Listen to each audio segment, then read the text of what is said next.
Bismillahirrahmanirrahim. Assalamualaikum warahmatullahi wabarakatuh. Teman-teman semua yang saya banggakan dan saya hormati, dimanapun dan kapanpun Anda berada. Ya, perkenalkan saya Zulfi Farizi, mahasiswa Universitas Al-Azhar, Kairo, jurusan Syariah Islamiyah, dan juga bagian dari Rumah Hiwar Angkatan 3. Nah, pada kesempatan kali ini, saya ingin sedikit membahas mengenai makna ya menjadi bagian dari Indonesia. Nah, seperti telah kita ketahui bersama bahwa Indonesia adalah negara yang penuh dengan keunikan, keanehan, keragaman, serta keistimewaan. Dan salah satu yang menjadi keistimewaan yang dimiliki oleh Indonesia adalah Pancasila.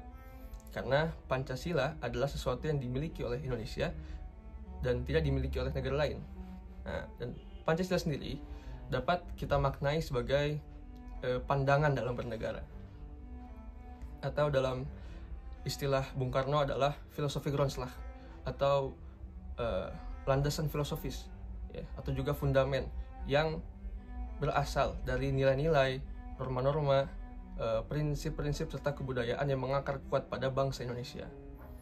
Dan pada pidato 1 Juni tahun 1945, Bung Karno mengatakan bahwa sebagai filosofi Grondslag, Pancasila memiliki dua peranan. Yang pertama adalah menjadi mengarahkan atau juga membimbing masyarakat kita dalam berbangsa dan bernegara. Dan yang kedua, Pancasila juga menjadi dasar negara, ya, dalam artian setiap tata aturan hukum, politik, ekonomi, dan sosial haruslah sesuai dengan tujuan dari Pancasila.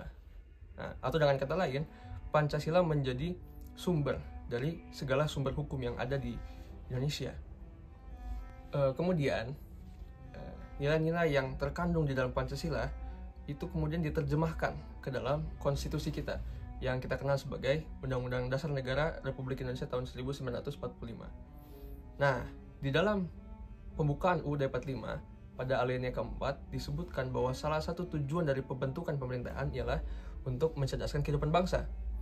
Itulah mengapa 20% dari anggaran APBN yang dimiliki oleh negara haruslah dialokasikan kepada kepentingan pendidikan. Dan ini tentunya menjadi bukti keseriusan negara kita dalam mewujudkan amanat konstitusi, yaitu mencerdaskan kehidupan bangsa. Akan tetapi, pada kenyataannya alih-alih membanggakan, sektor pendidikan kita justru cukup memprihatinkan. Ya, terlihat dari data yang dikeluarkan oleh Program for International Student Assessment pada tahun 2022 bahwa Indonesia berada pada peringkat 69 dari 81 negara dalam hal kemampuan literasi. Dan juga data yang dikeluarkan oleh Kemendikbud pada tahun 2022 bahwa hanya 61% dari anak-anak di tingkat sekolah dasar yang memiliki kemampuan baca tulis minimal. Ini berarti hanya ada 6 dari 10 anak SD kita yang memiliki kemampuan baca tulis. Hal ini tentu bukanlah satu hal yang membanggakan bagi kita semua. Dan hal ini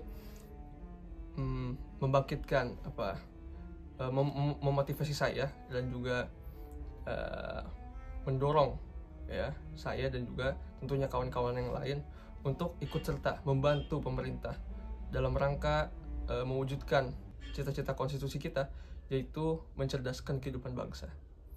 Dan dalam rangka mewujudkan cita-cita besar tersebut, sampai saat ini setidaknya ada beberapa hal yang sudah saya miliki. Yang pertama adalah nasionalisme serta kecintaan terhadap tanah air.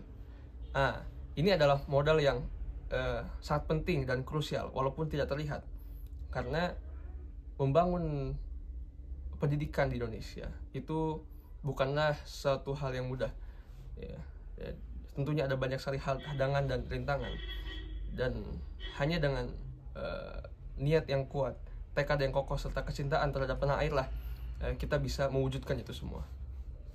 Dan kemudian yang kedua adalah pendidikan, ya, dimana pendidikan yang telah saya lalui dari jenjang bawah, menengah sampai kemudian di perguruan tinggi itu memberikan saya banyak sekali wawasan, pengetahuan, serta kemampuan berpikir yang diharapkan dapat membantu saya dalam memecahkan banyak masalah di kemudian hari. Kemudian yang terakhir adalah jaringan sosial yang saat ini saya miliki, dan juga tentunya untuk kedepannya memungkinkan saya untuk bisa belajar ya dari pengalaman orang-orang yang saya kenal, dan juga memberikan akses tentu saja kepada sesuatu yang saya butuhkan untuk bisa mewujudkan cita-cita besar serta amanat dari konstitusi negara kita. Dan ada beberapa langkah yang bisa kita tempuh untuk mewujudkan cita-cita besar tadi. Yang pertama tentu saja menjadi seorang guru ya, karena menjadi guru artinya kita juga ikut serta berperan membantu pemerintah dalam mewujudkan amanat konstitusi, yaitu mencerdaskan kehidupan bangsa. Karena dalam menjadi guru artinya kita berperan dalam memberantas buta huruf, meningkatkan tingkat literasi serta level pendidikan di negara kita. Kemudian yang kedua, saya sebenarnya memiliki satu harapan bahwa di kemudian hari saya dapat membangun banyak sekolah-sekolah gratis ya di daerah-daerah tertinggal dan terpencil untuk anak-anak yang kurang beruntung, yang mungkin belum tersentuh oleh tangan-tangan pemerintah. Nah, sehingga mereka dapat merasakan akses terhadap tingkat pendidikan yang lebih layak dan lebih berkualitas.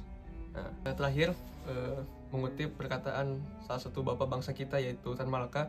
Beliau pernah berkata bahwa apabila kaum muda yang telah sekolah dan merasa dirinya terlalu tinggi dan pintar untuk kembali melebur ke masyarakat yang bekerja dengan cangkul dan memiliki cita-cita yang sederhana, maka pendidikan itu lebih baik tidak diberikan sama sekali.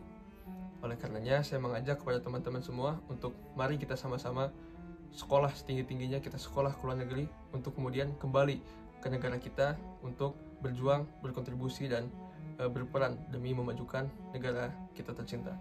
Sekian dari saya. Assalamualaikum warahmatullahi wabarakatuh.